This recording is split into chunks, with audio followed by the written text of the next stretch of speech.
Hello, welcome to Cali Cocktail Hour. Today's special co-host is Lynn Mayugba. Hello, Lynn. How you Hi, doing? everybody. I'm great, Ruby. Thank Good. you. Yeah. Happy So to we be got you. here. Yeah. So I'm great to have you. Great to have everybody out there joining us for tonight. We appreciate you. We love you. And this is a happy space and happy Friday to Zach. How you doing, Zach? And anybody out there, comment there. We can see who you are and enjoy yourselves. So, how's your week going? I know with all the lockdown and lockdown 2.0, shelter in place. How you feeling about that? Me personally, Roots, are Yeah. you talking to me or Yeah, everybody? everybody. Yeah, yeah. So I'm a little bit on the I don't want to say I'm an introvert. I'm a little bit of a homebody naturally, Yeah. but there's so many different things that I feel like I'm missing out on the things that I do like to do, but I really am trying to stay positive and I have to work on that every single day. And I've been COVID free, and so is my family. So I'm grateful for that, but doing good. Yeah, that's good. I wonder how everybody out there is doing. Tonight we have a special guest. Besides this, it's our first show on Twitch TV. We're also on YouTube and Facebook. So now we're on the triple network here, expanding Triple as we threat. can. Yes, trying to get the Twitch over there crowd. I love Twitch. I mean, it's the crazy crowd out there. It's there's some really interesting shows out there too. I've So never used it. I only looked at it one time looking at Violet, who's my daughter, doing a guitar lesson. So I need yeah, to dig in. there are some. They're expanding, so that's why it's interesting to see different shows. And they have one that's just a ASMR, which is audio. I mean, people like chewing on things to make you feel better, kind of thing. Yeah, That wouldn't, does it make you feel better? yeah, I guess so. I forgot what is ASMR or something. Yeah, it's like Oh, people are just going, and then you're supposed to feel great. So, and look who's I here. feel like I don't, yeah. Christmas Yes. Hi, Yeah, it says, Minkies. you I want to read can't that wait one? to give you a big hug. Yeah, I'm sitting here with Sweet Minka, Minka. and she says, I miss you, Lynn. I want to give you a big hug when COVID is over. I can't wait. Yes, I think I will, give everybody a hug I when this is know. over. Actually, it'll take a little bit of Yes. time to get used to getting back to hugging and all that stuff, too. You're like, I It's don't want gonna be to. awkward. Yes, yes. I'm on, should we hug? Yeah. So, yes. And tonight we have a special guest for you out there because we knew you had a little bit of a cheer, too. It is Matty the Elf, the giant elf, a wonderful person. He And is awesome. and you've known Matty for a long time, right? I have known him for a long time. I mean, I've known Matt first, and then discovered Matty later on, but I never seen them in the same room at the same time, but I have at one time. Really Yes. interesting. Okay. Sometimes Maddie will come out, but sometimes I like to call Matt Maddie, so it can cause a lot of elf confusion. So Yeah. So, mhm. sorry, I I was look chewing up forward. my gummy. I ate half a gummy right now, and I almost got stuck. So Matty almost had to do a chokehold on me, or I was yeah, gonna say, Ruby, I can't give you the Heimlich, but yeah. I know. Well, that's again, wear a mask if you do, right. please, and maybe some gloves, right? Yes. And So, shoe covers. yes, and right now I am going to go real quick before I go anywhere because I really want to play this. So I've been doing a live show, another animation show, and it's on Twitch too, and it's my friend Uli Mueller who produced the show. So I want to play this just so you know. It's on every Wednesday on Twitch TV, and Uli's been on the show, and he's awesome. He's a mechanical engineer. He's a very awesome dude. He knows his stuff and musician. So this is the show that we are doing, and I will click on, and we will come right back.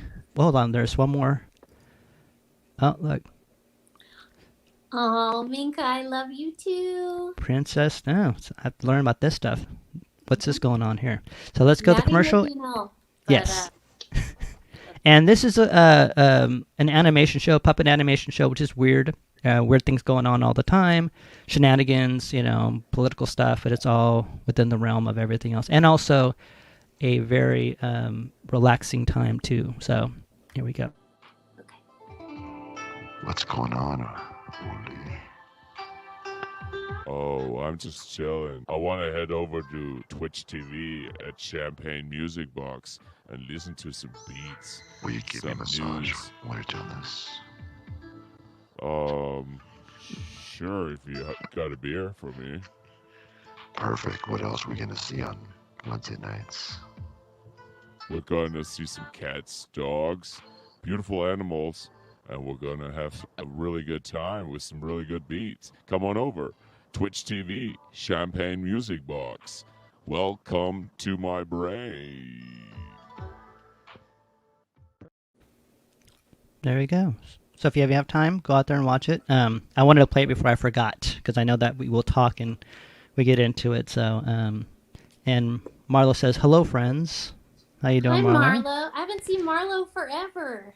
Yeah, he has long hair now. He does a lot of know. medicine work now. So he is doing a shamanic journey on Zoom tomorrow with his friends from Mount Shasta. So he's got a lot of stuff going on there too. So he's on a different path. We still play music together. So, oh, Andrew's the face here, the poet laureate of Sacramento. Shenanigans and puppets, you say? Yes. Oh, that I get it. Well, that was him. Andrew has he is an awesome show on about COVID, and he has also a puppet, and I forgot about shenanigans. That word might have been taken by him. So he has a puppet that is awesome. So This is and really you a don't. cease and desist. Oh yes, that's right. It is. What do you call it? A friendly one, though. Yes, it's your first warning, Root. Mm-hmm. We'd love to see it. Yeah. Yes. So his Zeus is very animated and very territorial and very yeah. So that's another. There's a lot of good live stream shows coming up too. So and he is running the poetry salon. I think that's what it's called. But yeah, so not a new poetry live streaming show. That's going to be pretty cool. So how do I find that? Andrew, can you type that into the feed, and so we know what the I think it's Sacramento Poetry Salon. I'm pretty sure I probably messed it up, but so but if you can do that, it'd be great. Let's play a song. Let's have a little bit of drink. I'm gonna drink some red. Oops, sorry. Those are gummies. Sorry. Red wine. This is Cali Cocktail Hour. What is your cocktail tonight? What is your? We like to call this the dog park, but for feelings. Let out your feelings, your anxieties. Let everybody out. Let them all play. Come out, relax, and we'll come back and let's go to a song. And we'll come back and bring Matty up right now so he can hang out with us. And Andrew, put it down. Sacramento Poetry Salon. Everybody Awesome. go. Yes, some really awesome poets from Sacramento.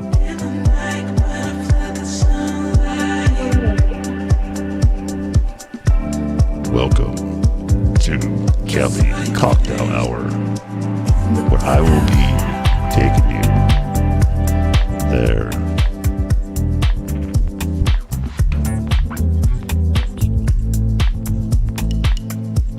Marlo said, "Great to see you." Aw, Marlo. I haven't seen him forever. Such a good person. Yes, the dog park for feelings. Love it. Let all your feelings hang out.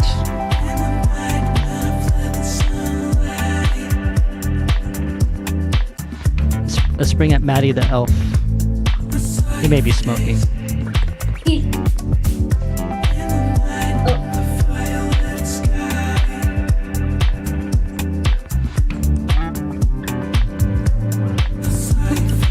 Yeah, Matty.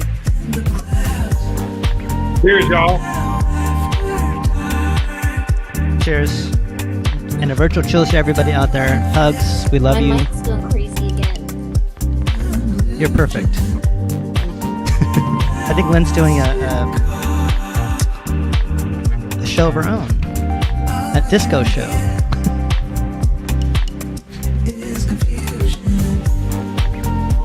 Perfect. Oh, Matt's helping. Matt's going with you too. I like it.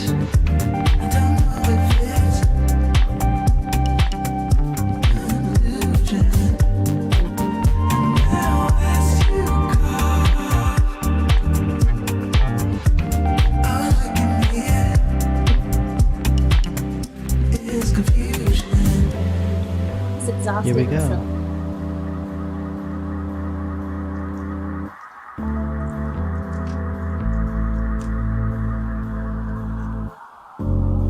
everybody.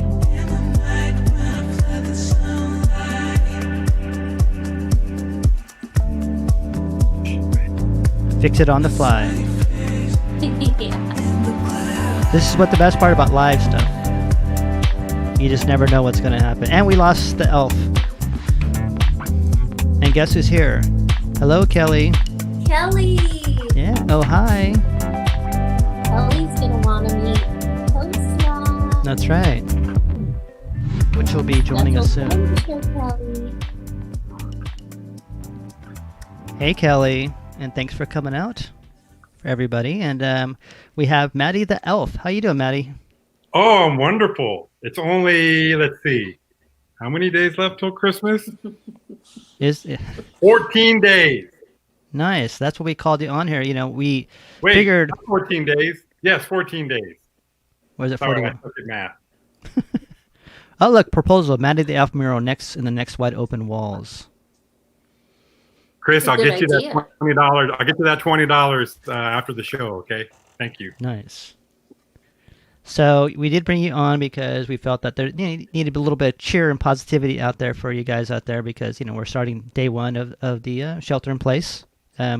We've been here before. We're going to get through it again. At least this time we know what to do and what to expect.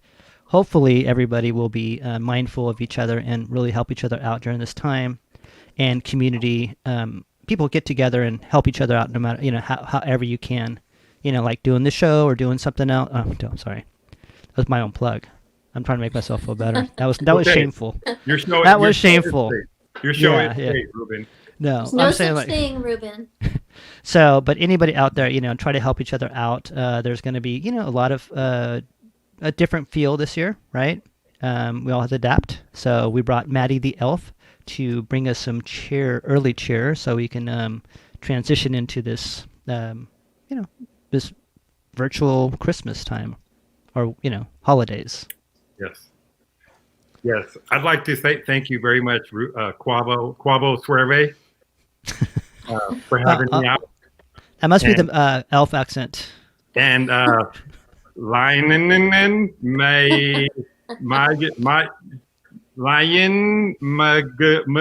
Yes. Magoo. Lion Magoo. Perfect. Thanks for Finally having me someone on. can pronounce my name. Thank you. Yes, yes. It rolls got off the tongue. It rolls off the tongue. Oh my gosh. You know, I try spelling your name so many times, and every time I got it wrong, I was like, and I finally just copied and pasted it. So I was The very happy G with is myself. silent. I know It's not really her fault though. It I have might be her other half. It Yeah. is. it is. You know, I have 3 R's in my name, but the 2 of them are silent. That's yeah. Both they're It's- all silent. Triple R and then Ubin. Ruben. Yes, that's right. Ruben I Suave. like that. The second T in my name is silent. It's just The Matt. Matt the He Elf. It's just Matty, not Matt T. Matty the He Elf. Yeah. So how Matty, you? what's Yeah. gonna go on in the season with no? Where will you be? Where can we see you? Well, Matty the Elf was kind of not sure. He was waiting for Santa. I can't be serious with his nose on. Okay? It's time to be serious. Oh, now I'm- that is a nice. I like it. It's like Um, a goth choker. I yeah, love it. Oh. yes. I do. I'm Santa's slave. Anyways, Oh. so yes, I was wondering what I was going to do too. And Santa called me and he said, you know what? Things are a little bit different, but we're still going to do Christmas. Christmas is still happening and holiday cheer and holiday celebrations. It just has to be a little bit different. So I've already been at a couple of farmers markets. Have you been to farmers markets before? Those are really fun. And So fun. yes, and you know what? I have where is it? So, you know, Santa said if I want to, I could change my name just for this year. And I could be Masky the Elf. Nice. I go to the farmer's market. I go to the farmer's market and I go, I'm Masky the Elf. And they go, what? I can't hear you. I said, Masky the Elf. And I take Elfies with my mask on. And it I seemed to think go it's pretty very well so far. responsible. Yes, and everybody at the farmers markets has been really responsible and very mask friendly and socially distanced when needed. It's really hard though because I love giving hugs. Matty the Elf, that's his thing. And So- no hugs this year. How's that But going to happen? Yeah. you have to smile with eyes too. So this is the thing I tell everybody: when you wear masks, it's hard to see. Like I could be really mad right now, but if you go, I'm smiling, you smile with your eyes. You gotta smile with your eyes. Smile with your eyes, okay? So just a little pro tip from Matty the Elf. Lynn, can you smile with your eyes? I don't even know if I could smile with my eyes. Do like this, I could just and then show smile. my wrinkles. No, And just cover it do like that. this, and then smile with your eyes. See, there you go. Or do I Purple look scared? suave. I think you look. I may look scary too. No, smile with your eyes. Come on, you have to smile with your eyes. Yay! That's more. Do it, Ruby. Let me see. He did it. I saw. Look. That's But weird. I'm using my hands as my smile. Am I smiling? Why did you told me to look See? scared, not smile. No, smile with your eyes. Okay. Try it. I'll be at the farmers market in Midtown from 11:30 to 12:30, doing my hour of Christmas cheer, rain or shine, which should be interesting. The one wish it on would X snow. Street or the one on 21st? The one in Midtown. The one in Midtown. The one right by Lowbrow and all those places. Yeah, the Mars building. Places. Yes, all there. Mars. Yes, but it's on the planet Earth. Oh yeah, yeah. I know it's The confusing, one on but Earth. yes. I'm gonna play. And Maddie, you have a Instagram too. I'm gonna play it in the bottom too, right here. Oh, look at that! Wow, Yeah. you come a long Pops way, up. Servo Suave. And also on Facebook, Matty the Elf. That's I follow him all the time. Mhm. I'm famous now. Yeah. I didn't even know about the Facebook. Well, that's kind of a secondary. Santa said focus your attention on Instagram, but Facebook is still there. Yeah. And you know what? It might not be for a while, so. And real quick, Mhm. this is just something for fun. It probably won't work too well tomorrow if it's raining, but if it was snowing, it'd be a totally different story. But if it's not raining, then there's going to be an indoor-outdoor snowball fight. So bring it. Ooh. Oh. Bring your own snowballs? No, I had the snowball. Just bring yourself and your arm. Oh, okay. Warm up. Because I got these, and I challenge. There's a certain drummer out there that likes to talk smack. I got 2 balls for him right here. You're gonna bring those for him? Yeah, for everybody. But for him, I'm gonna throw them at him first. Ooh, okay. He's on the naughty list. He is? Very much, yes. Santa told me. Hey, Lynn, what I want to ask you too. What are you doing now that you're shelter in space with your artwork too? Like, so you go in the studio? My studio is it's just me, and now with my studio puppy. But so. And then we have yours down there too for anybody who wants to see our artwork. Well, thank you. Blood Orange Anything. Yeah, so I go every day, and it's just me there, and Giddy, who is the ceramicist and one of my very best friends, she's in a different studio, but Yeah. she's been part of my COVID pod since March. Right on. So, And we're I've been to really shoot. careful. It's pretty safe there. There's there's no one there too. So right, No. one goes around there. No one. Dominic Edward Garcia says hi, Lynn. Dominic, hi Dominic. Everybody says hi to Lynn, and me and Maddie are just like hanging out. You know, I'm checking a list. I'm making a list and checking it twice, as Santa would say. I love well, Dominic. hey Maddie, check this out. What about that? Oh, yeah, see? Oh, Ooh, We switched a up. hierarchy. I see. it's the Brady Bunch. That's right. And we start singing the song. Yeah, it's going to be kind of a hard time for everybody to adjust to this, and everybody should stay home if they can. They should actually stay home, not spread this thing, and hopefully we'll get this thing over with. And you can Zoom, miss one Christmas to it's like square one Christmas away. Why don't you celebrate Christmas in March or April? And so you can have much more with your family, especially the older generation families. And it is a very obviously it's a very contagious disease, so everybody be safe out there too. So and yeah, I think that's, I don't want to preach to the choir, but I think everybody out here is watching already does their job in in doing what needs to be done too. So that's great. I think it's the year of resilience. Everyone needs to really think about that word and just try to be as resilient as you can and realize There's going to be a lot of Christmases. Maddie's going to be working for the next 500 years on Christmas, and it looks different, and that's okay. And I like Christmas in March. Yeah. Well, you know what I noticed though is this year is right at, because usually Matty the Elf season doesn't kick off till like right after Thanksgiving, but Halloween this year, I noticed right after that, people started putting up Christmas lights and decorations. So I think people were just mentally ready for the year to come to an end and have fun. And we can celebrate Christmas in July. Have you ever done that? Yeah. No, but I'd like to. I will this year. Yes, we can do it. Maybe in Lake Dominic, Tahoe. Okay. There you go. See? Dominic said or Brazilian. I don't know what that meant, but were we talking about Brazilian? I mean, before the lockdown, I did go to European Wax Center. So I was going to ask you, do elves get Brazilian wax? I mean, I actually want to know that. Thanks, Dominic. I really want to know that. Look, I'm smiling with my eyes right now.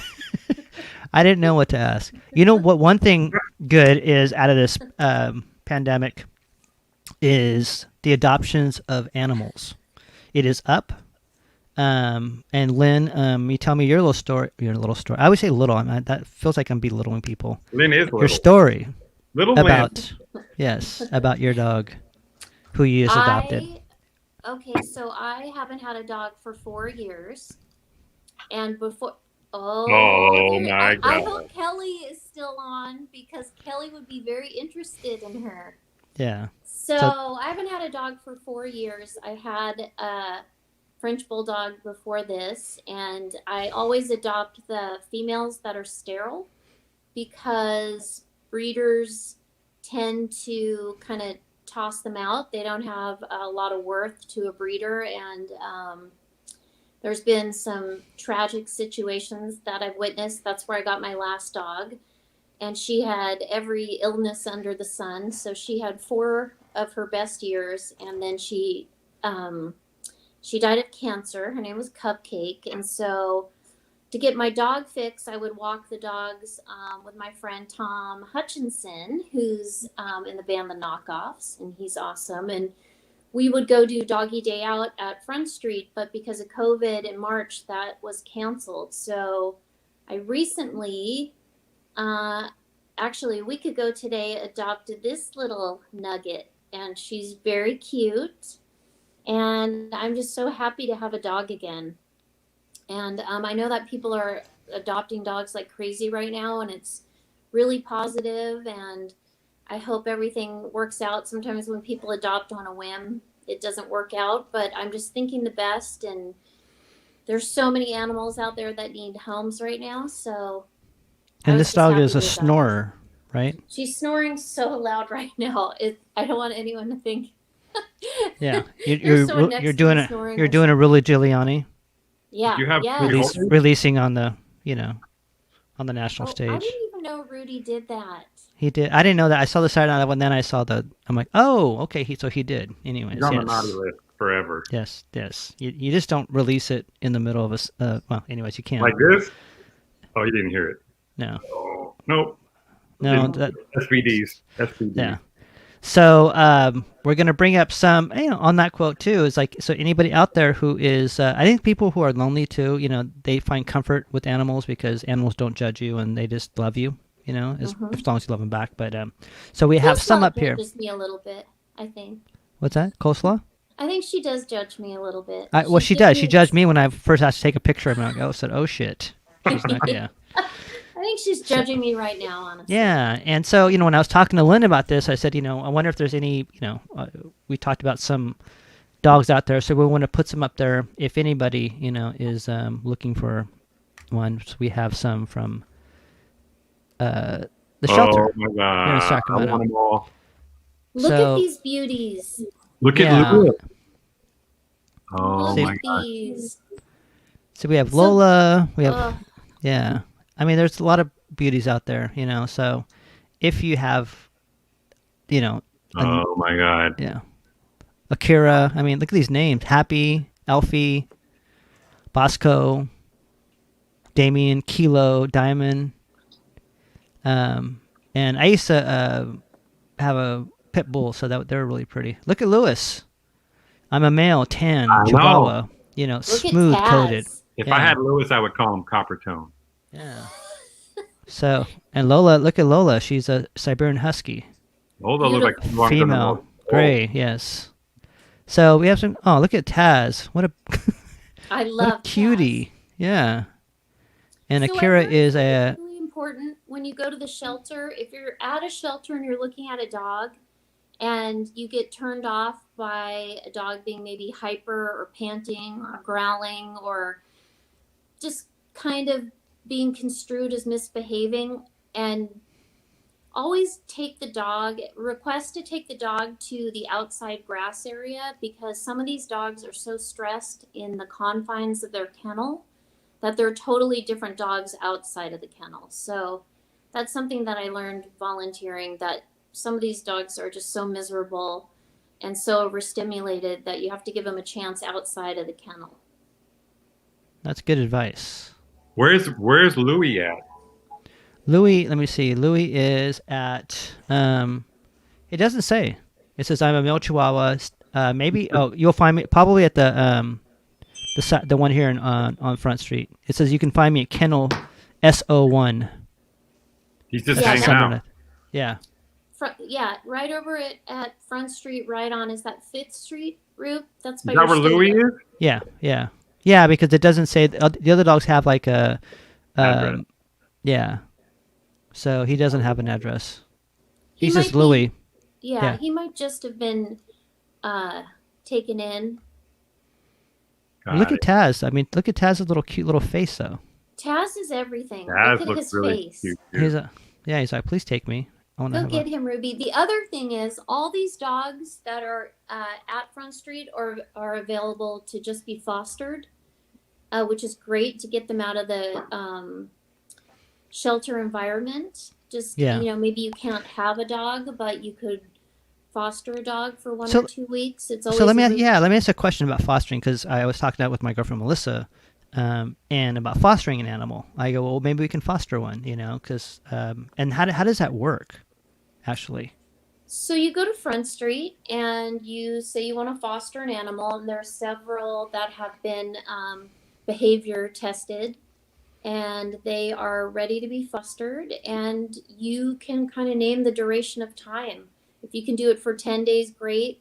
Ideally, you want to keep the dog until they go to their forever home, and then you're just really responsible for writing a good description and telling the potential adopter what the dog is like. So people just don't walk around for the first time and meet the dog in the shelter. They've actually been inside of a home, and you have a way better idea on how they'll behave once they're in a home. Yeah. I think Matty might have gotten accustomed to Lewis already, so you better go get him. Yeah. Can someone get Luke. Taz? I might call him Luke. Yeah. Yeah. But then, like you were saying, how don't judge a dog when it's in the cage. Yes. Sometimes the dog acts different when it's out on the grass. I'm the same way. During this whole COVID thing, like in my house, but when I go outside on the river, I'm a much You're happier. good? Where are you good? On the river or in your house? I wasn't good in my house for a long time, but I got acclimated, and then I got help.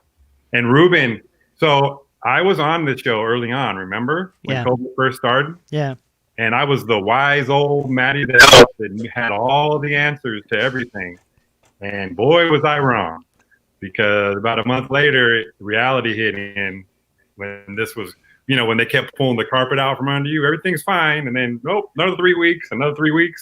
Well, it did Matty the Elf in, but I appreciate you, Ruben, and Lynn, for seeing you on your walks, and Ruben for just checking in on Matty the Elf, because it was rough. It was rough for a couple of months there. It was really rough. But I have thankful for support, for friends and family, and thankful for doctors and the ability to go see one. Yes. Because with all three of those, I managed to come out of the other end okay. And I vowed to help other people. And I think Matty the Elf went crazy first, quote unquote, and it's not a bad thing. And I think a lot of people they've stuck through it for this long, or not, it's now hitting them. So Matty the Elf is out there. If you need a little message, if somebody out there, people have been hitting me up. Hey, can you send a message to my friend? Absolutely, anything I can do to pay it forward, because I had to do because it's a pandemic, but it's also a mental health crisis. This whole 9 months. Yeah, and I think is coming to that spot of where Christmas coming, and I've known myself, friends that have passed away during this time, questionable, on what I don't want to, ask the, what happened, and I think I know why, but I think that there is a lot of people that need help out there, and and that's why we do the show, because you can come here and we have fun, but also you can escape, right? Escape the news, escape everything else. Come here, tell us what you feel, and that's kind of what the show's been about. And I haven't tried to expand it even more. I haven't tried to market it or anything like that, because I really believe that if you can help that one person, you're good. Or if you just listen to that one person, I think that's kind of where we're at. We talked about when I called you, and we've all been through. I've had mental, I would say, a breakdown in my life. And I understand it. I came from a not so good childhood, and it's been a rough road, right? And in essence, to get to where we're at. But in doing that, I am grateful for what I am right now. I'm grateful for the spot. So, but also, am also grateful that I can help people, right? If even like I said, even animals, right? We're at a point in our lives where we can help people, because I know there's a lot of people out there that are worse off always in even in not the pandemic, but and you can't minimize your own pain. You can't just say, oh well, someone else is having a bad time, but that doesn't minimize that you're having a bad time too, right? Doesn't matter how much money you have, whatever the case may be.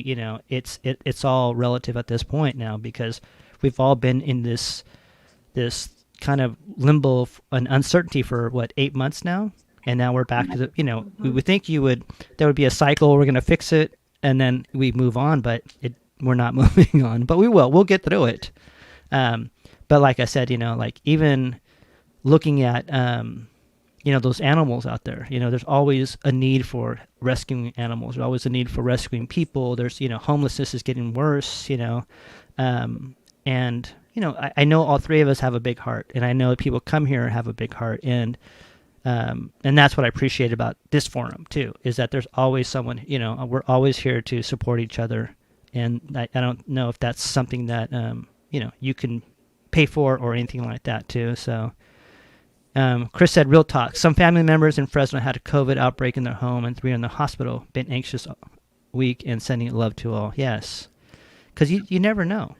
It's like a Russian roulette out there, right? You just never know if you're going to get. I mean, I try I do my best to try to wash my hands, everything. I mean, I think I wash my hands about 20 times a day when I'm working, and but yeah, I don't know if you guys find any angst going to the store or hearing someone cough.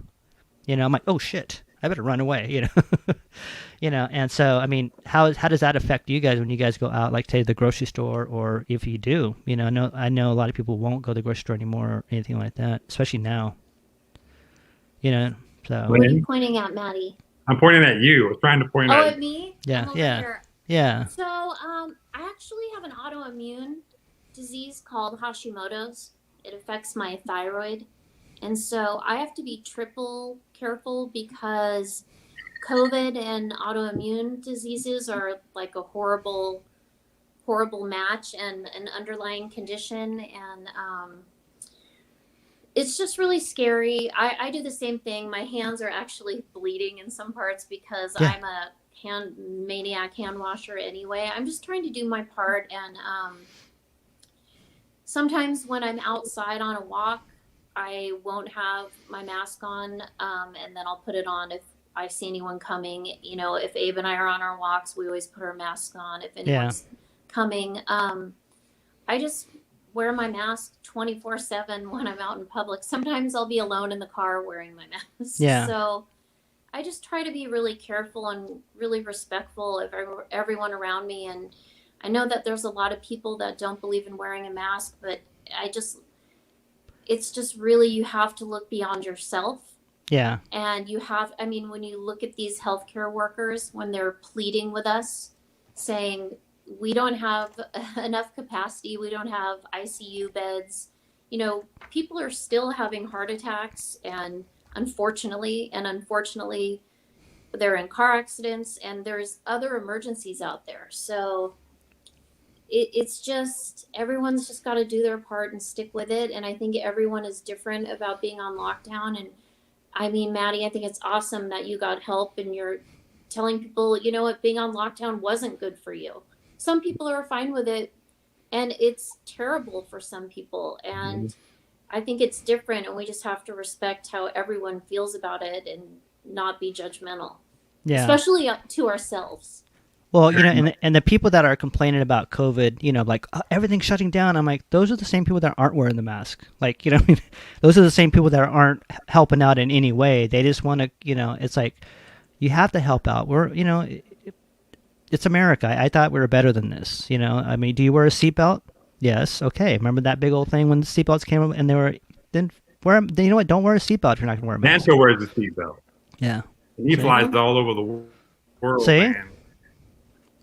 And then Andrew said, Corvo South Romero, thanks for the light, fam. And when I want to go back to Andrew's show, Andrew does a show on Monday nights on the Latino Center page in the Sacramento Artist Corps, which is a group that I mentored for live streamers.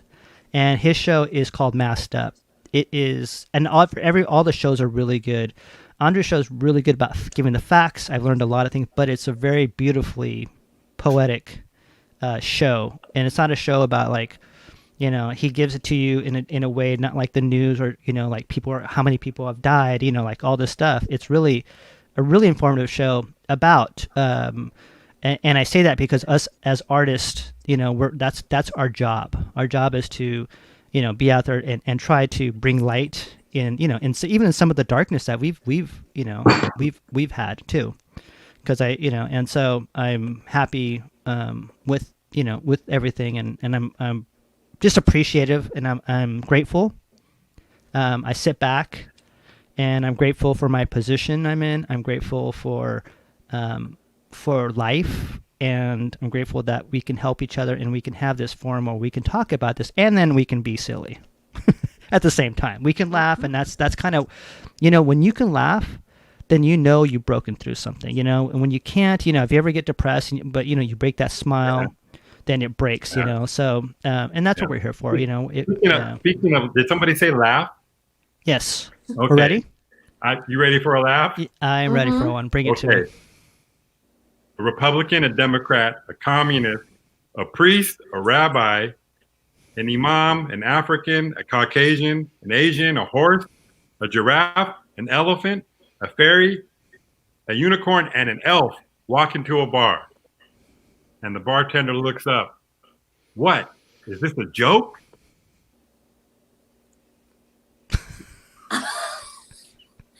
Look at my eyes. They're smiling. I'm smiling. Woo! I still got it. I got it. And let me ask you, Maddie, what do you? I like it. Yeah, really I'm all. What happened? So Maddie? Yes. First of all, I want to know what you're drinking. I am like any good elf. Yes. Whiskey, Whistle Pig maple syrup. Ooh. So you're an elegant elf. A little bit of bourbon and promoting my stepbrother's movie. Mm-hmm. The first one or the second one? There's only one. There you go. I gotcha. That was actually my gotcha question. I got a quick for you too. When a disgruntled elf picked a fight with Santa. What happened when a disgruntled elf picked a fight with Santa? He decked his balls.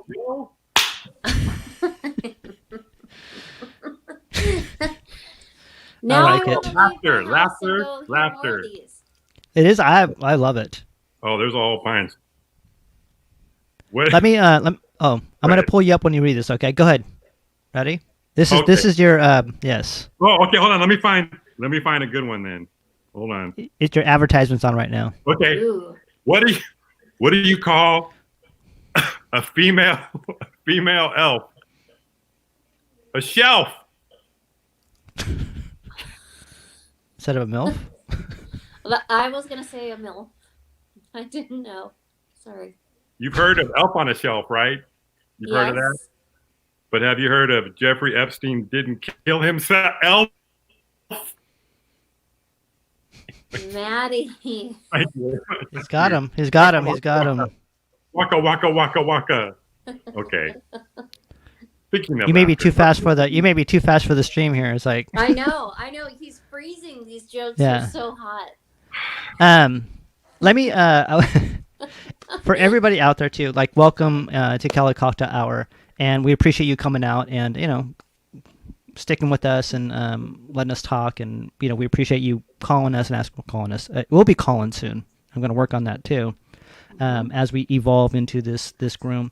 Now, I just want to talk to you about just a book that, well, actually, I don't read books anymore. I'm dyslexic, so they hurt my eyes. They give me headaches.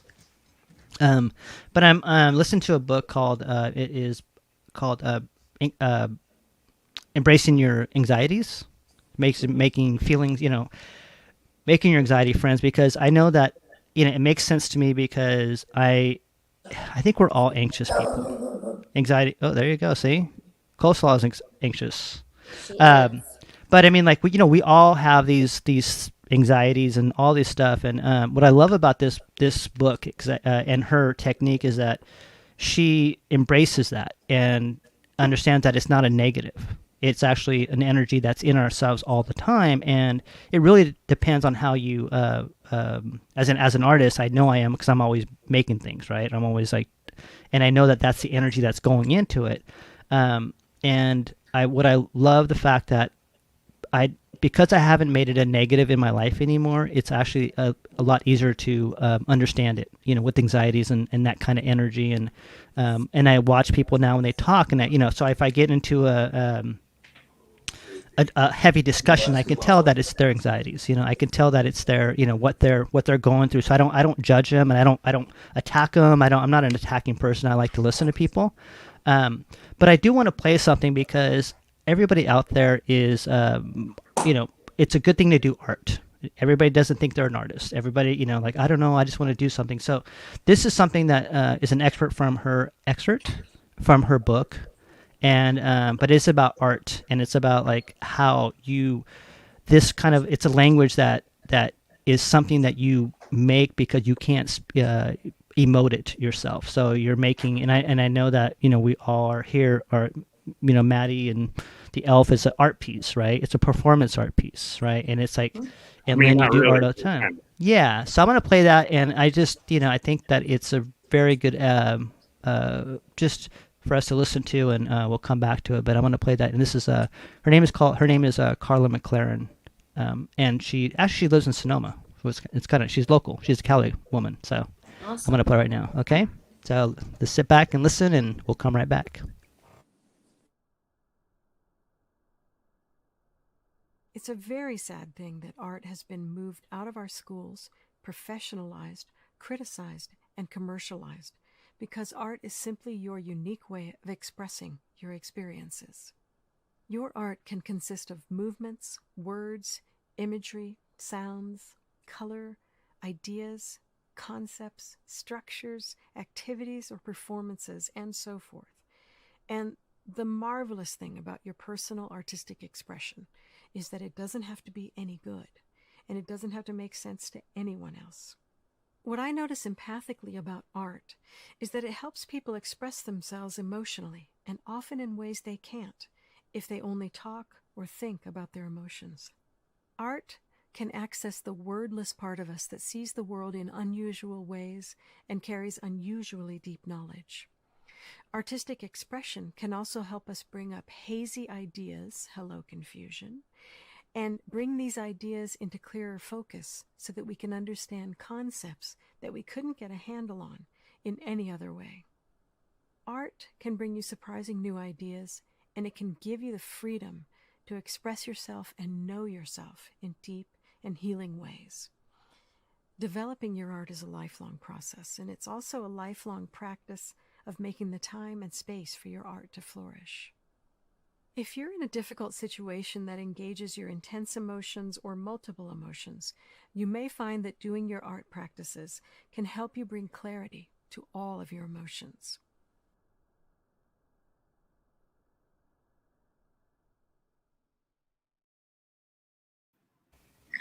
Well, looks like there she is. There you are. So, and that goes out for everybody out there who doesn't believe they're the artist and doesn't believe that they, what they do is art or, just drawing or stuff like that. But it does help a lot with your anxieties too, and getting that energy to do something, something for you to think about out there too. Because I always try to encourage people just draw, do whatever, cook.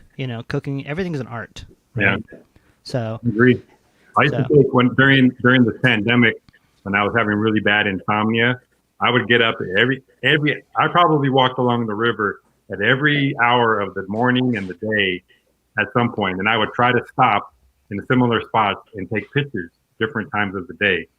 And I knew down the road that I would make some art out of it by doing you've seen it on my yeah. Just the quad stuff and just taking different images and just tweaking them out a little bit. But like that was one of the simple little things that I could do was just, you know what? It's 4 a.m. and I can't sleep, and I'm standing on looking at the moon over the river, and I'm gonna take a picture of it. Also to remind me of where I was. I look back now going, wow, I took that picture at 4 a.m. I couldn't sleep. No, and it is, and I think like, for example, right now, I'm into leaves right now, right? Because for me, this is the time when, Earth goes back into herself, and, they're beautiful, they fall, but, we never really look at that stuff, right? We just always walking, and we never take a chance. Now, I'll bring you one up, and that's this one. I never move them. I never do anything, and but just look at the veins and the beauty of it all. So It's beautiful. Yeah, and that's the stuff that's the beauty around us is around. It is even in this time. It's hard to. I remember when I was depressed, and I remember I was listening to Thich Nhat Hanh, and he was like, "Just smile." This is like a long time ago, like 20 years ago. Just smile, and eventually that smile will be real. Even if you just like begrudgingly smile when you wake up, and and it did. And now science backs that up now, where your smile is actually it's telling your brain, your body, that something good is happening, right? So it's like eating peppers. Peppers, it emulates a pain, so endorphins come out, right?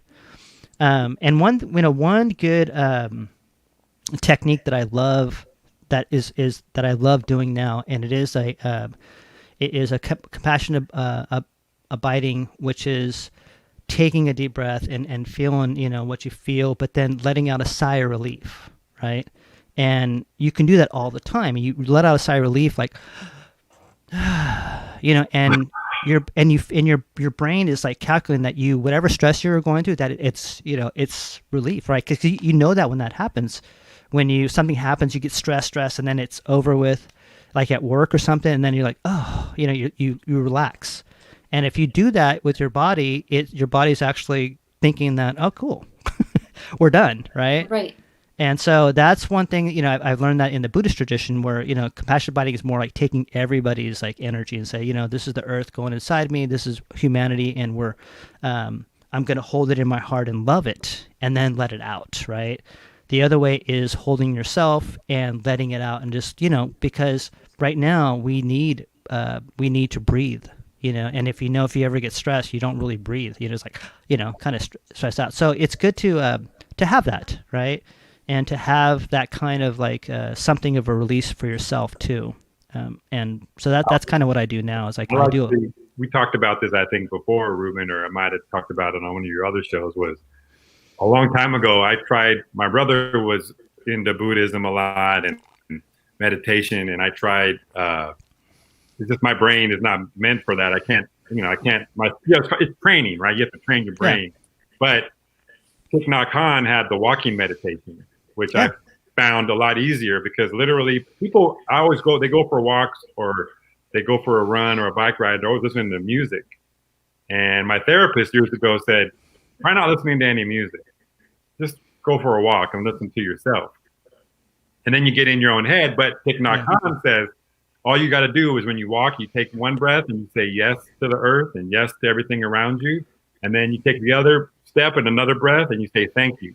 And it's as simple as that. Yes and thank you. Yes to everything around you that's happening. And thank you to the earth for supporting you, holding you up, giving you air to breathe, right? Sunlight, life, all that stuff. So it really simplifies it. And I think it was done for kids initially to help kids learn how to meditate. Yeah. I think with anxiety and all that, like in screens and computer screens, I think now that's the way to do it, where it's like you're not sitting still, you're moving, which is good for your body, but you're also you're just telling yourself yes and thank you. You're telling the earth thank you. You're saying yes to everything around you. There's a nice little ritual you can do in the morning, and it sounds silly, but yeah, but that's not really. It's not. Things sound silly, but they're not really silly, right? They're not. They're not. So, yeah. I lost you guys for a hot second there with the microphone, but you can get out of bed every morning, and as you put your left foot down, you say thank, and then you put your right foot down and say you or thank you. Just expressing gratitude, and you can kind of remind yourself to do it as a ritual when you get out of bed. So it's a good kind of start to the day. Yeah. And just to back up one hot second, you talked about the book excerpt, and I think that's awesome. And I discovered something during COVID that I'm really grateful for is the free library app that has all Audible books. It's the same thing. It's called Overdrive or Libby. And it's the free library book, free library app, and you just link it to the McKinley Library or whatever is the closest to your house. Really? And you get free Audible books, unlimited, and it's just been a really great thing for people who don't have a Kindle or don't want to spend money on books right now. It's all free, and it just links to the library, and you check them out on the app, and you return them in 2 weeks. It's pretty cool. That is cool, and that's great to learn because, like I said, like right now people can't afford to spend on anything frivolous, right? And even a book seems frivolous, but you really, because in all honesty, when people talk about like what is the realism, are people, is it, I don't want to get into politics, but when Trump said, well, I didn't want to freak anybody out, so I didn't tell anybody. I'm like, okay, well, we deserve the truth, right? We deserve our own how to deal with it. And right now we're in that zone of like, we don't have that kind of leadership right now to tell us, hey, it's going to get a little dark, but we'll be good, right? There's a reason why there is a lighthouse in a storm. So you can see that light and you can go, you know what, I'm going to avoid that part, or, there's rocks there, and the thing is with all this stuff going on, there is such an uncertainty, right, of what's going to happen in the future. Like, am I going to have a job in 3 months? Are we going to collapse in 3 months? And I still have that in the, in the future, like looking at that. But right now I have to think about myself, like how am I dealing with it right now? What are we going to do right now? And then we can map out go forward, but to know that this is real too. So I'm not spending any money that I can't buy anymore. I haven't bought any new art supplies in, I'm going to say, well, maybe a little bit, but maybe about $30 worth in 8 months. Like everything I'm doing, I'm recycling, I'm redoing, and which is cool because I'm learning how to do this, and I've also learned how to live stream. That's another thing I've learned, during this whole thing. So, and now I'm going to donate arts pieces through Cantina Alley to help migrant farm workers in the pandemic.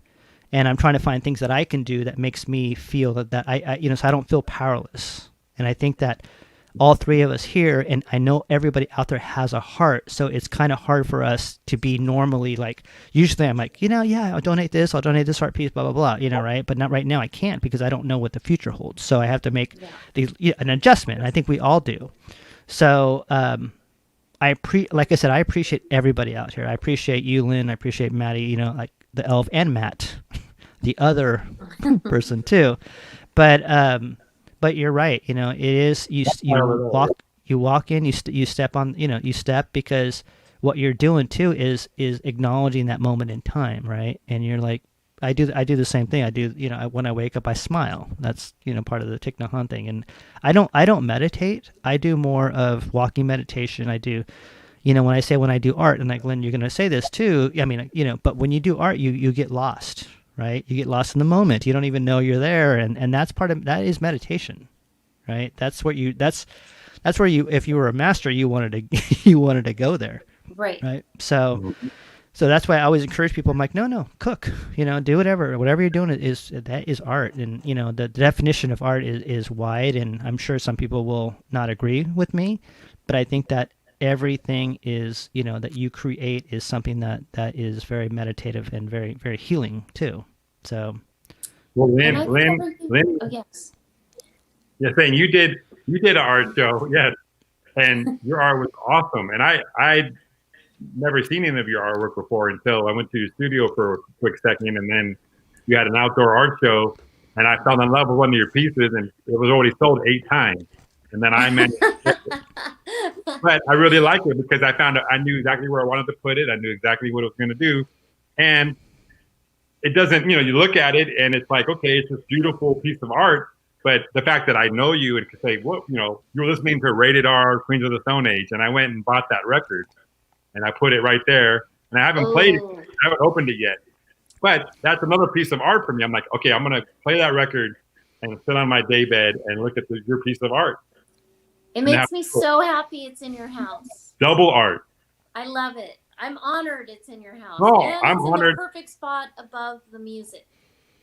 Exactly. Nice. But that's the thing is that it's as an artist, right? I think Ruben and Lynn, you guys probably, I mean, it's nice to make a buck off of your art, right? It's nice to make some money off of it, but ultimately you're doing it because, like I said, it's an escape. There's some way to get away.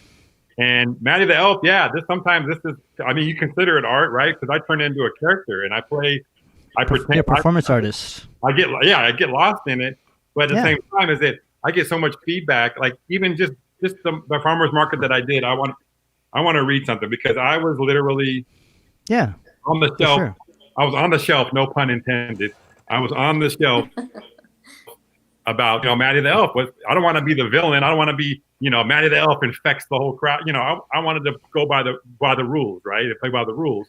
But I was also, I also knew some people, friends and family, would be concerned, and rightfully so, obviously. But my very first event was the weekend after Thanksgiving. I did the farmer's market in Midtown.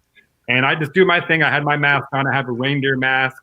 And I'm walking around and I'm doing my deal and taking Elfies with people. I had an Elfie stick and I'm, trying to be as safe as I can. And at the very end, there's a young couple, and they say, hey, we saw you last year or something. Can we take an Elfie with you? I say, yeah, no problem. Take an Elfie.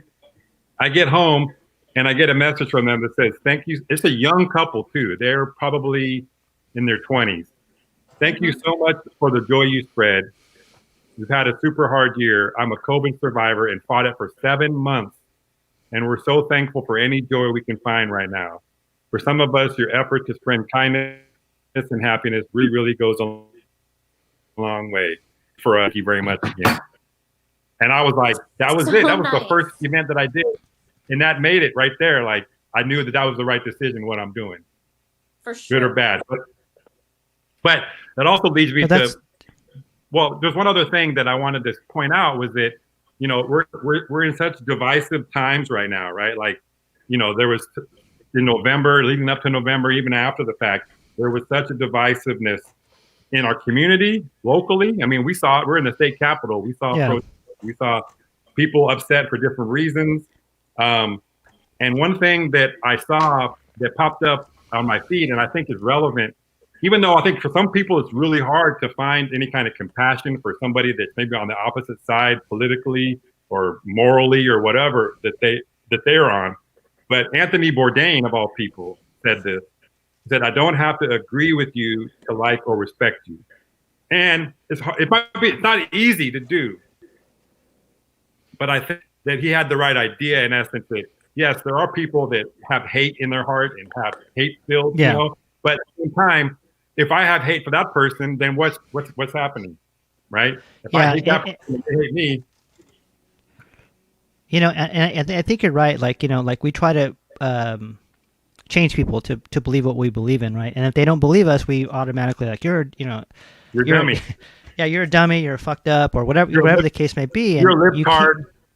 Yeah, that's another one too. And it's like, I've have met people, I have forgiven people in my life that really fuck with me, right? And so for me, meeting someone who has a, like a different view or different like that, I'm like, that's nothing, right? It's like, okay, whatever. But also the ability to listen to them, because a lot of times, if you listen to people and if you don't get an argument with them, you'll find out what is the true source of everything. Exactly. And I think that's disarmed. and I do believe that in 2 months, with the new administration, Joe Biden, that a lot of people are going to understand that they didn't like. It's like when you get out of abusive relationship, which is going to be Trump, right? They're going to be in 2 months. They'll be like, oh my God, I can't believe I had to go through all that, right? And this is collective, right? Because we were fighting, we were stressed. I mean, it keeps going on, but it's almost like a joke now, right? It's like, okay, you lost the election, and there's a third one. It's like, how many times do you have to lose before you lose, right? And be told you lost. Yeah, and and all these people are backing him, which is, I'm just like sitting back. I did say something today, but in the end, it's going to be like, okay, well, that was 2016 to 2020 was a really not a good time as for everybody getting along in America. It was right? Empire Strikes Back. Yeah. So, Yes. and I do have hope that we're going to come back to a point where we can talk to each other, and it won't be as crazy as like not be able to talk to politics about your other family. I don't even talk to my family anymore about it. I just don't even want to know. And I want to go there. And, I've met people in my life where, they said questionable things. I'm like, okay, all right.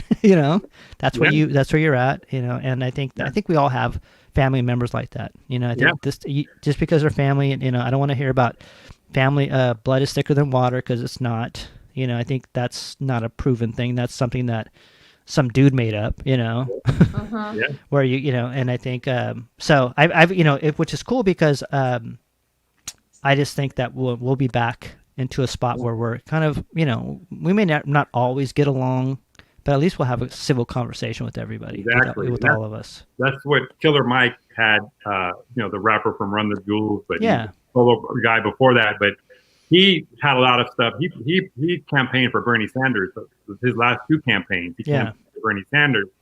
And a couple of things that he said was, and one of the most poignant that I always thought was so true, and something that a lot of people won't do, is talk to somebody that believes something different than you, or looks different than you, or different socioeconomic status than you, or had different, because you'll find that you have more in common than you do differences if you just sit down and talk.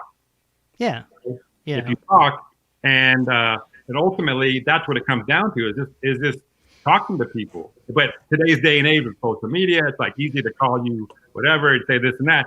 But if I sit down and talk to you, some of my stepfather, a great person, I love him to death. He totally opposite political beliefs, but he's a good person. I mean, I don't sit there and go, well, because you voted for this way, you're a bad person. I'm like, the proof is in the pudding. I've seen him in action, not just around me and other people. He's a good person.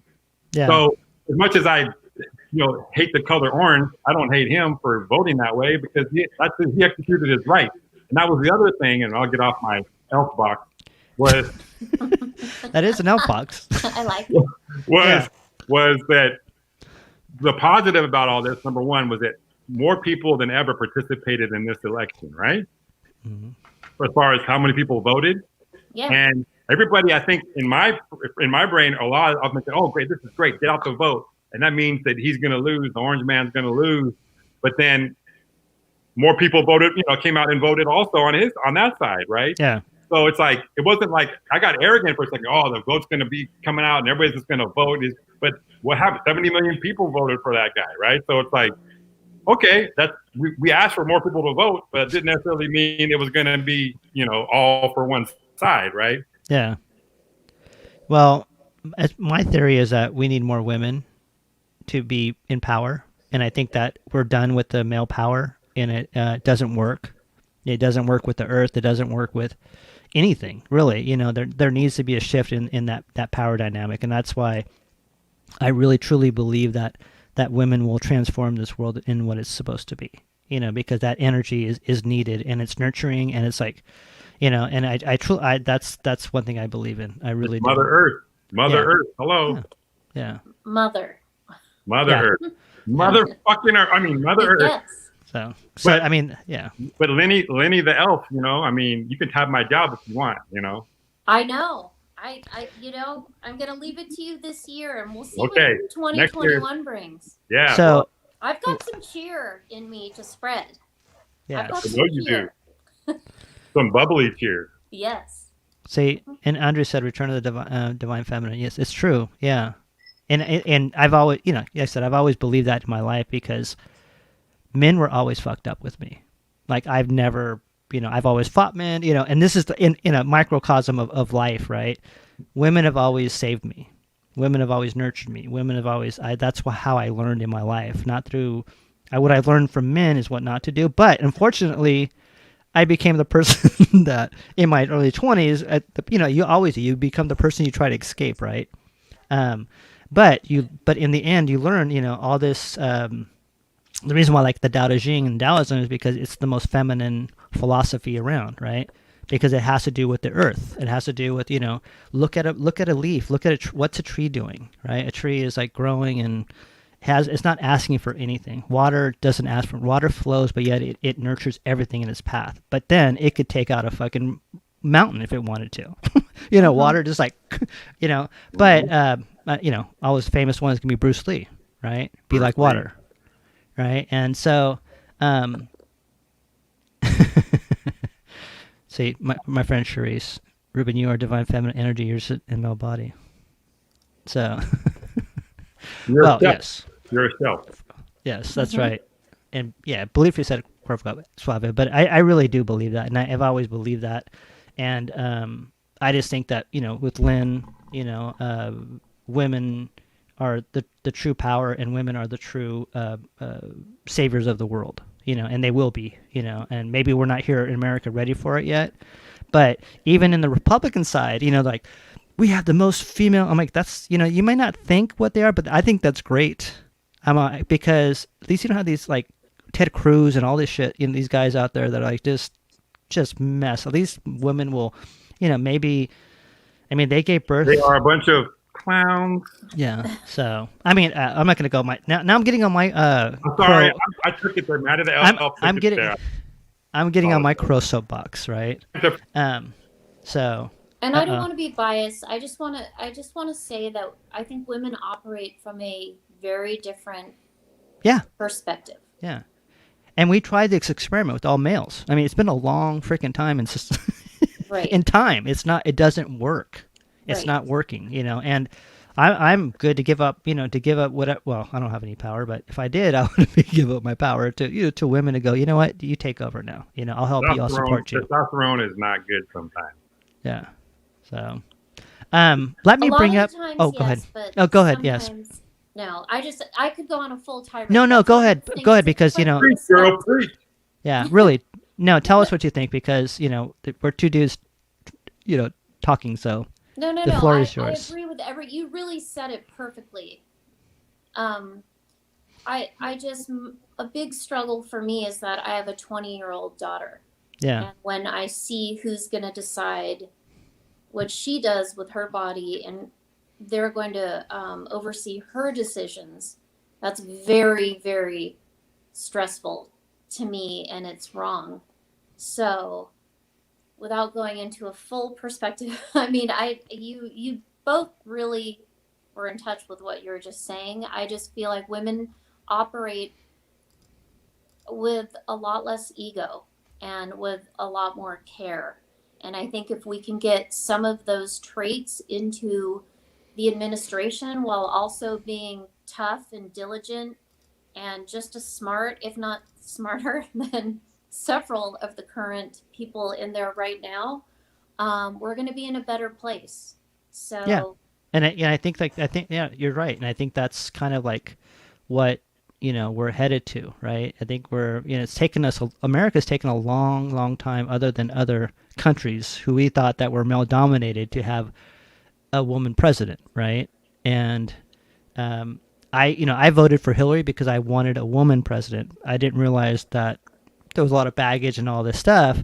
And then I voted, you know, I was a Bernie, you know, I listened to Cornel West. Cornel West. Yeah, and he actually turned me over to Bernie. I was like, okay, you're right.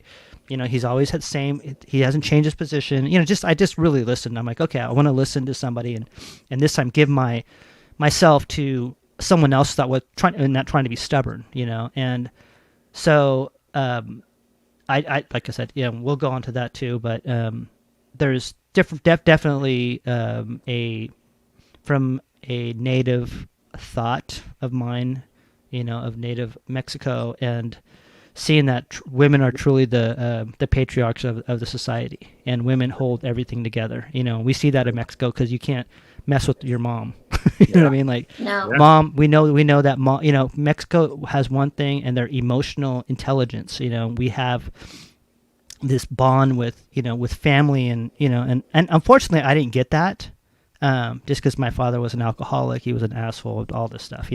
I talk to him now, but that's back then, right? But I look at other people though, and how the Mexican culture is, how they rever their mother. I mean, that's why you can never say. I mean, I'm sure a lot of people are, but really never say anything about a Mexican guy's mom because they nurture them, right? They're so. But what I do want to go back to is our adoptees, right? And I want to go back to because it is a very wonderful thing, and if anybody out there, like Lynn said, you can foster an animal, which will give them a great 2 weeks of their life. I mean, a dog's life is like one dog day is like 2 months, right? In their time.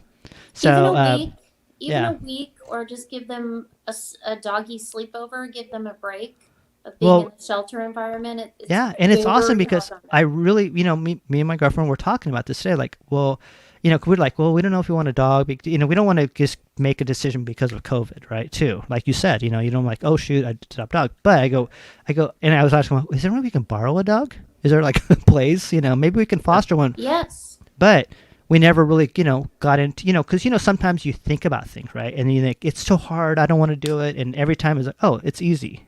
Or it's like, and that was one of them. And so that's awesome to know myself. What's up, Victor? How you doing? San Diego. It is wonderful to know that, because now we have an option to, to foster one. So let's go to the, to these kids that are out there, fur kids, fur children, is that what they call them? Fur kids, fur children. But before that, I want to say a good, thank you for Lynn for, what you do in adopting this little guy or little woman. Yeah. With the attitude. Lady. With an attitude and a snoring problem. But, that shows your love. If you have a snoring problem and you still adopt her, that's awesome. So. Yeah. Oh, no. She is snoring. I don't know if you can hear her. I'll add one thing to what you were saying, Ruben. So I had the same thing when the lockdown first happened. My sister was like, she's a crazy cat lady now, right? But they had kids, they had animals growing up as they were kids. And she told me, because I'm by myself here, right? I'm in my own little place by myself. Yeah. And she said, you should get a dog. She's always sending me like cats or dogs to adopt. And she's like, now it's COVID, it's perfect time to do it, right? And I was like, I don't want a dog to see me go crazy, because I knew that was coming, right? So I was like, I didn't want to do it. And then I met this wonderful lady, and she has an awesome dog. And both of them together, like, I mean, they saved me. This little tiny Chihuahua that's like this big, the biggest heart on the planet. And I was sitting there going, that's when I saw Louie, I was like, oh man. Because it's, then you did the right thing too, was like, you got a dog fit for where you live, right? You have a river right there, but like, you didn't get a big German Shepherd, like, it's not going to be happy in that little house, right? It needs space and yards and stuff to run in. But I was like, oh yeah, there's little tiny dogs. Mm-hmm. That are easy. They're low maintenance, and they love you, and they got to keep warm, and they got to get next to you and snuggle, and they poop, and you're like, oh, you pooped, I don't care. But if I poop on the floor, you'd be like, what the hell, you pooping on the floor? But You'd have to go outside. A dog poops and pees. You're like, oh, it's so cute. Look, you just pooped a little bit and peed a little bit, and still on the nice list. But I echo what you're saying, Ruben. It was that. So, who's this lady that? She's over there. She's nice. Okay. Oh. Yeah. Nice. Yeah. Yeah, that is. So we I've abstract. heard she's a nice lady. Yeah, we abstract feelings here, so that's Yeah, that's what we do. no. She's awesome. She's amazing. Great, that's awesome. And even though I'm giant and she's tiny, I still look up to her. Yeah, Aw. that's great. Yeah. And then I want to actually give a shout out to Melissa Pennell because she just wrote a book, and this book it's a beautiful book. And when my mom was passing away, I wanted to ask her all these questions. My second mom, my first mom passed away when I was 4 days old, but my second mom was the one that rescued me. And it's interesting because I've been talking to my Nina, which is my godmother, and we were just talking about this book of epigenetics and, trying to find out like why she was so closed off until I came into her life and all this stuff. So I've learned some really interesting, like really about her too, about my mom who raised me. But as she was passing away, I didn't want to disrespect her by asking these questions. And because it was hard for me too, knowing that she was going to pass away. Right. And knowing that this would be the last time I saw her, or these would be the last conversations I had with her. So I didn't want to ask her anything. But, looking back, I wish I did, because people who are older, people who like grandparents, they really love the fact that you ask them about their lives, because they feel like no one cares about, not no one cares, but, like if you ask someone that's older, like, hey, what did you do in your life? And they'll light up, right? Though, unless, most of that what I've seen, and because they're really glad that someone cares about them, or cares about, like, I didn't know anything about my grandparents. I still don't. I'm learning a little bit more. I wish that this book that Melissa wrote was really cool, because her mom passed away, I think maybe about 8 years ago. She's not here, but and it's a book called Things You. I'll bring a list, but basically it's like Things You Wish You Asked Your Mom. It's a book between a daughter and a mom, right? Oh, that's amazing. It's amazing. It really is. I told her, I was like, I'm very proud of her. I'm very, and so she's working on that right now, getting that up. And, people are buying it. You can buy it at Bear's Books. But it's a book. Yeah, and it is a really good book, because it's a book that kind of bridges that gap where if I had something like, oh, look, I bought, even if I was, tricking my mom, right? I'm like, hey, I bought this book. Check this out. So what did you do? Back in Mexico, let me real quick. My mom in Mexico, it's like probably in the Old West too. You get married when you're 15, right? You have no choice.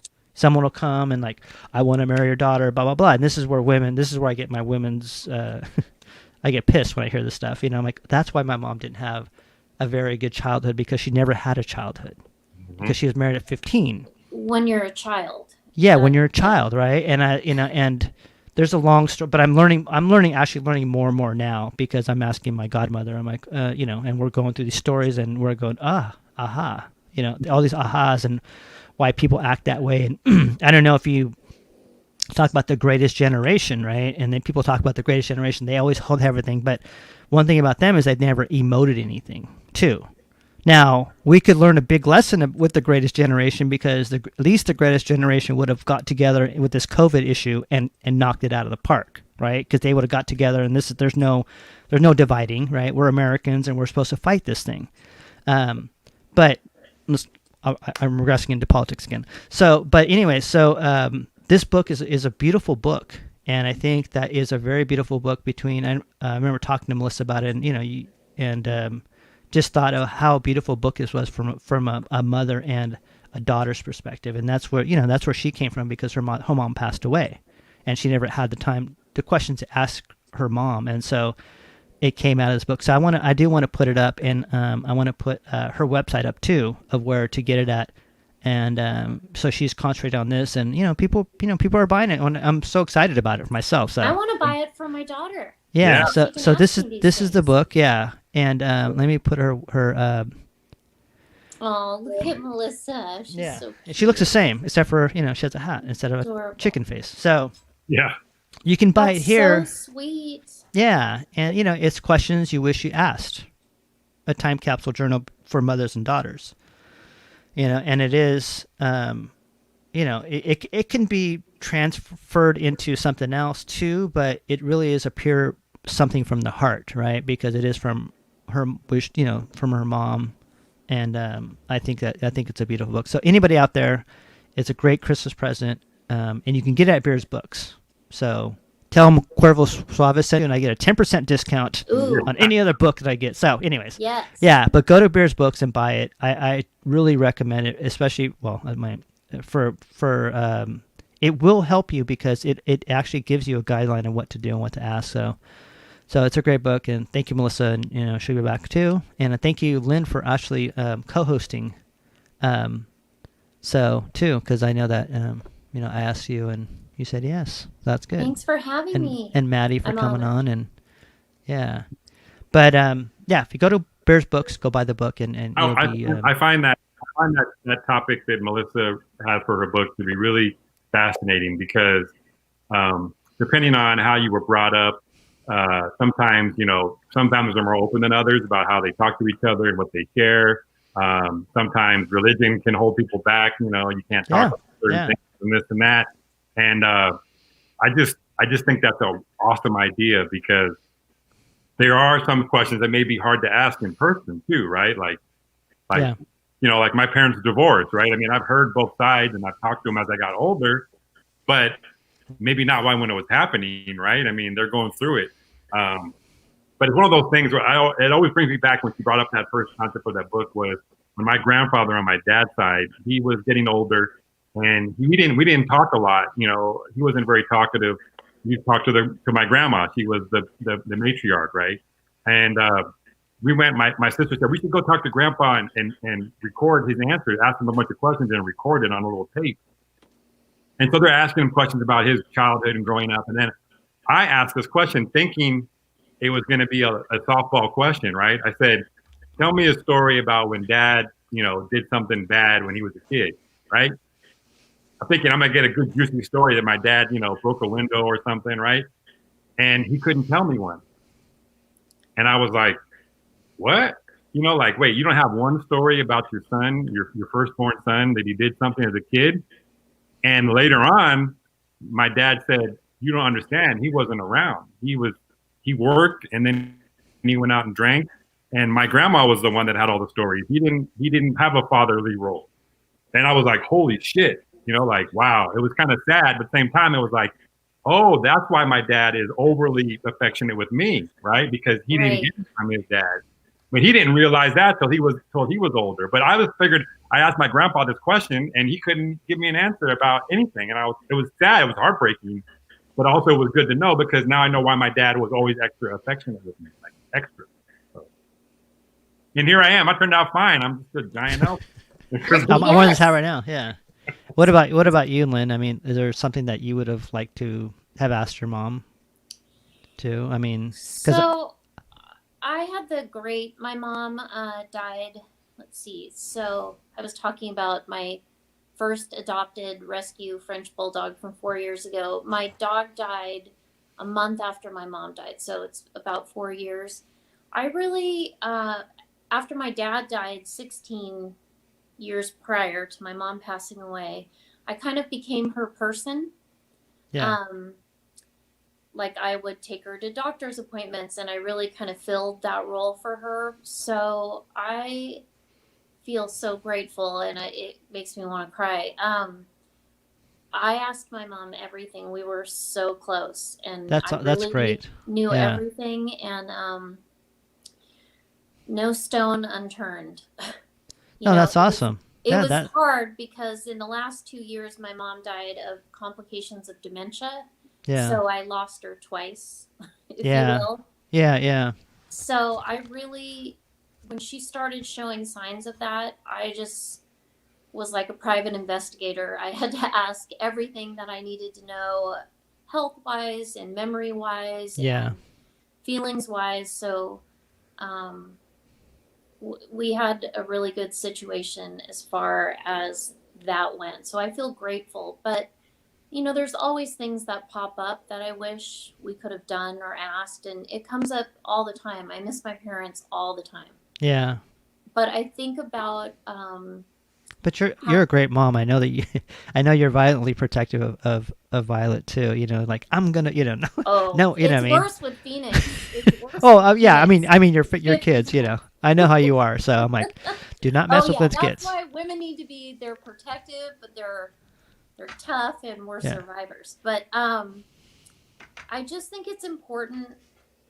And I would love to give Violet that book in case there's anything, that she can think of that she'd want to ask me. So, Well, I and I think think I think it's a great starter book. You know, I do you know what I too. mean? Because there is, you know, you get more complicated in you know things too. But it's a great book of I should say, a conversational piece at least. You know, especially having something that doesn't seem so like not sad, but how would you say you know, like scary or anything. It's just a, you know, it's a very positive first step, right, into the conversation that it's hard to get into sometimes, For especially with sure. our parents. And Yeah. I really like the idea of doing it now. Yes. I'm perfectly healthy. She's perfectly healthy. I want to start doing all these really good, positive things now, Yeah. today, Yeah. not sadly like on my mom's deathbed or something. Yes. I am a true believer in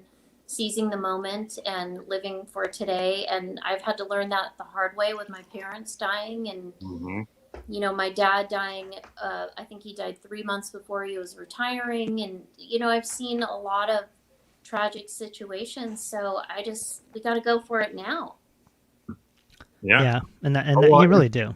And we live in what county, Lynn? YOLO. That's right, baby. We live in YOLO, man. We live in YOLO.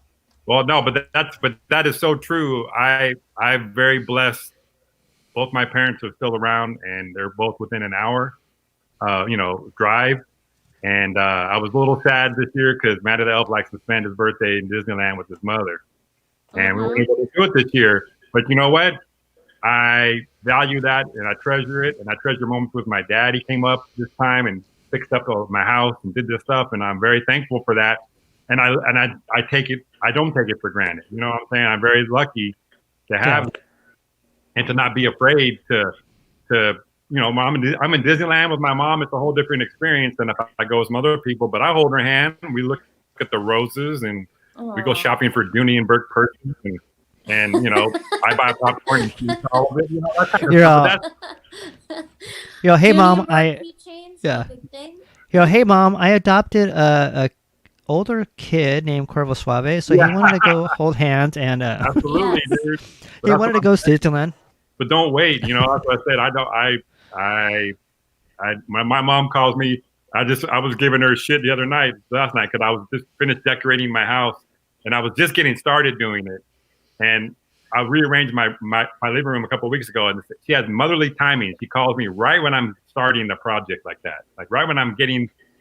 Finally decided to do it. I'm procrastinating enough. I'm going to do it, and then my mom calls, and I'm like, you know what? It trumps everything. My mom gets all the attention. Sorry. And Sonny and I call that a Char moment, because my mom used to call just inevitably at a moment where it'd be like, I have 18 bags in my hand, and then the dog's running down the street, and my mom would call. Mm-hmm. Oh no, I can talk. I'm great. Mm-hmm. That's awesome. Well, so everybody, I want to say everybody in the Sacramento area, we're going to pull something up. If you have it in your heart to foster a dog, if you have any in your heart to, if one of these beautiful beings call you out, then please do, because they need help too, right? I'm gonna go bring Baby Buttercup on the screen real quick. Bring it. Yeah, bring him on, and I'll bring up the thing. So these Ruben, what about Taz? Taz is your boy. Look at him. Taz may be a little bit too big for my apartment, but I love Taz. But if I foster him, that's a different story too, right? But these are beautiful. Story. Yeah, these are beautiful little dogs, and they all have their story, and they all need help, right? And if anybody out there has the ability to give them 2 weeks, and I'm going to look into that too. Now that I know, and thank you, Lynn, for giving me that information. Well, it's awesome because you will be able to tell the next adoptee, Yeah. He likes to go to sleep at 8 o'clock. He has to go to the bathroom first thing. Can I ask you a question? Yeah. How do Yeah. you sign up for that then? So I can only truly speak to Front Street that Yeah, you and that's what we would, would do. Yeah. yeah, you would go into Front Street or you would call them and just talk to them and say, I would like to foster a dog. It's really, really common practice there. They have it totally dialed. But I do also believe that Bradshaw and the SPCA, I think fostering is a really well organized program. And all the shelters offer it because everyone who works in a shelter knows the stress it causes an animal to be in that environment. Well, and you're right about Louis is just is because I'm doing an intake first, so he is the last one to go into into it. So yeah, or Louis, I'm sorry, I keep calling him Louis. Yeah, I think so. Anybody out there? Let me name the names. So we have Louis, we have an unknown female, we have Lola, another unknown German Shepherd, Taz, which Lynn loves, Diamond. We have Kilo, Damien, Bosco, and then we have Akira, who is a neutered male Alaskan Malamute mix. Beautiful. Yeah. And we have, look at Alfie, it's cutie. Aww. And we have Happy, who has a great, I mean, look at the scarf. I mean, the bandana. So Happy is adorable. I'm very partial to the pit bulls. Yeah, he's there for a styling. Look at him. So if you want a styling dog that's on, let's do it. He looks like he's fostered. It looks like he is in a home, and okay. He looks like he's fostered. Now, if you go into the site, it'll say if they're in foster care or if they're in a kennel. Right. Too. Okay, and this is the Sacramento Front Street website. So go there and you can. So, and Lynn. Oh, who's that? This is Jackson, baby Buttercup. he loves, but he was looking out, so I was showing him Louis. I said, "You want a little brother?" Yes. A little brother. Give me kisses. Come on, on the camera. Give Matty the Elf kisses. Oh, there you go. See, and then Victor says that Biden has one of his dogs next door to me still. Unsure if it's Major or Champ of the White House dogs. So I think this is the first year there'll be 2 dogs at the White House. Rescue dogs, actually. Rescue dogs. At least one of them is a rescue dog, which is awesome because it's the first rescue dog in the White House. Yeah, thanks, Victor, for that information, too. Yes. And Lynn, I am going to ask you back to be a co-host. Would you do that again? I would love to. Good. I'd be grateful. Great. Yeah, that'd be awesome. And we Matty, thank you. Matty off camera. He's having a moment. Dog licks are always awesome. Jax's licks are great, but his scent is that of a dead sea creature in his mouth. Well, that shows love for you. Chihuahua breath for sure. Victor said, "Cool, thank you, thanks for that information." And Alicia, hello out there, and we'd like to thank everybody for coming out for Cali Cocktail Hour. I have to do another show soon in 25 minutes, which is going to be an ambient, really slow. If you need to relax, then go to that zone.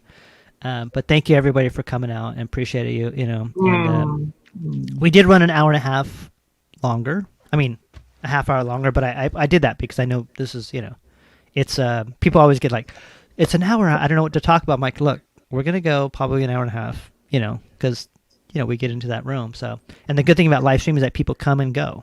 So we have, plenty of people out there. And, but I'd like to thank you for coming out, and thank you, Lynn, and thank you, Matty the Elf. Happy holidays to everybody. Ruby. Thank you, Ruben, for having us. Yeah. Much love to everybody. Go get that book. It's a great book. And you can apply it to males too. I mean, they may not talk about it more, but Chris says, Chris Macias says good love and much love. And Chris will have you back on to talk about your books and the ones that you've written too. We talked about that too. And we'd love to have you back as well. And Matty as well, of course. You're always welcome. Maybe you could do a segment where you bomb. No one knows, and I'll bring you in. And like, it's Matt or Matty, either one. It's awesome. Hey, come, right? And if you're up for it, tomorrow at the Midtown Farmers Market, 11 to 30, 11:30 to 12:30. Wait, there, a full. What about Buttercup? Baby Buttercup, he might make an appearance. We'll see. Okay. He was there last time. And everybody, support your local restaurants. And I say that because I run one and it's been closed for 8 months. But everybody out there who is struggling out there, the government has failed everybody. The federal government, I should say. So everybody's struggling out there. Everybody's just trying to do what they can. And small businesses are trying to do what they can. Everybody is trying. And I mean that in a positive way.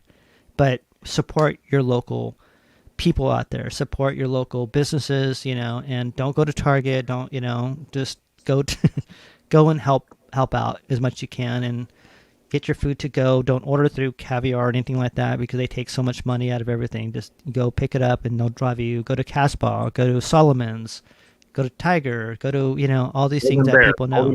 Golden Bear, go to Cantina Right. Alley. I would love to have a list of who to support, but support those people that that are really, everybody's struggling. There's no one's doing good. So that's the key point. No one is doing good. Doesn't matter if you got a PPP loan; those are done. Everybody's on, everybody's unemployment's running out right now. There's a lot of stress right now for a lot of people. So please support your local in Sacramento, in wherever you're at, whatever town, whatever city you're listening from. Just support your local people because independents really need it. So anybody you want to shout out to Lynn to support too would be great too. Yeah, all the restaurants, you named all of them, all the clothing stores, the retail stores. If you normally go to a hairstylist or you get your nails done by someone, consider just Venmoing them, just because. Venmo them the tip that you didn't get to give them this month. Just anything you can. I know to-go seems like it's a booming business. It's not. Being a restaurant owner myself, to-go is not what you think it is. It's not even 10% of what you need to survive as a restaurant. So just consider extra tips. Definitely go to, Beer's books. Don't order your books off Amazon. And it's just really hard. And what Victor's saying, he's right. Margins on restaurants, there's not a lot of glamour and glitz in there. It's not. It's and how hard it is and I don't want to talk about restaurants because that's people's blood, that's people's dreams, and I'm really sad that a lot of people's dreams were crushed by this whole thing, and it could have been minimized by the federal government's response to it all, and even though they gave you a lifeline, that lifeline wasn't enough for a lot of people. And it's sad to see all my friends' restaurants closing because I know they put their blood and sweat into it. And I know, and so let's help them out, right? Like I said, there is a negative, but, hopefully we can find that positive and hopefully everybody out there can, go out and, if you can pick it up, that'd be great. Because like Lynn said, that those margins, those to-goes, people are like, why don't you open to go? I'm like, because you don't make any money. You're just there to like, hopefully someone won't get COVID. Right. You know what I mean? Like, so, but everybody out there is struggling. Everybody has to be out there. They don't want to be open because there's no money, but they have to be. And they have to understand that it's a desperate situation for all of us and everybody out there. So, I'm good. We'll see in a couple of months, where we're at. But everybody that's open out there, please support them. And like Lynn said, even if you have something to throw back because they do need it. Yeah. Be nice to teachers. Be nice to everybody. Right? Yes. Everybody out there. Everybody, is working at Target. Everybody's working at Walmart. Everybody's working. That's, don't ask them questions. Just be nice. Be nice. And that's all. That's all it is. Yeah. Matt, do your smile to everybody. I learned something. You don't have to do that. Smile with your eyes. Smile with your eyes. Yeah. So much love. Yeah. Much love to all you. And we love you. Love you, Lynn. I love you, Matt. I, hope, have a good, have a good, holiday season. I think it's Hanukkah, Maddie. second day of Hanukkah tonight. Merry Christmas, Everybody out there. Hanukkah. Merry Christmas, Hanukkah. Yeah, Yes. everything else coming up. So tomorrow is the Dia de la Virgen de Guadalupe Day tomorrow. Everybody back there. I have Kuan Yin back there. I don't know if you know, I always have females energy back there. I'll have Buddha back there too, but I mostly like to feel like when this show is going that I have female energy behind me. out there, pushing it out there. So, but we appreciate everybody coming out. Thumbs up, nice. Yeah, and really, yeah, you're right, Victor. Be nice to yourself, right? And be nice to yourself because yes, everybody is suffering, but you're suffering too, right? We all are. We're all missing something right now. So, anything else, Lynn, you want to say tonight? No, just thank you for having me. And Matty, thank you for bringing joy to the world. And Ruben, you're an amazing human being. And just happy to be associated and friends and family with you guys. Yeah. So we'll see you next Friday for Cali Cocktail Hour. We are out. Hopefully I can make it in 15 minutes. I'm going to be streaming in Facebook again, but it's going to be a down tempo, really slow, chill, bro. meditative healing. Yeah. So anyways, I may be late, but the Twitch crowd will have to wait for a little bit. You guys are awesome. So have a good night. I appreciate you guys. Yeah.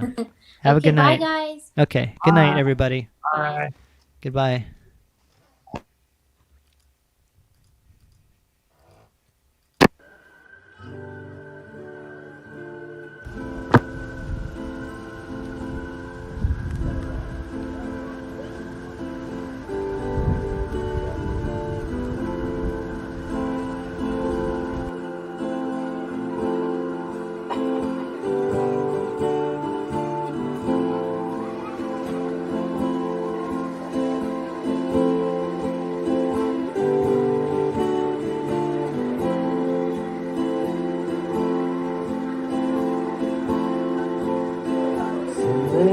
I've seen my dad,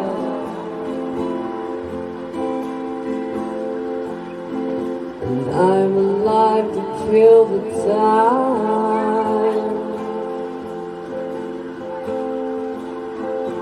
What triggers the idea of la da da da?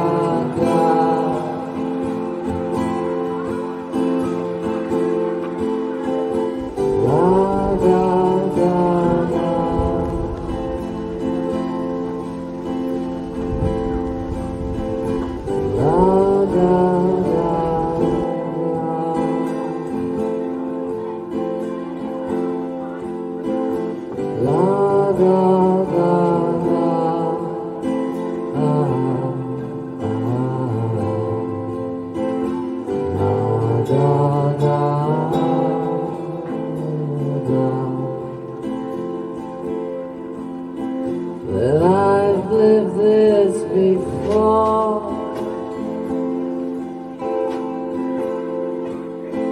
And why must we experience it?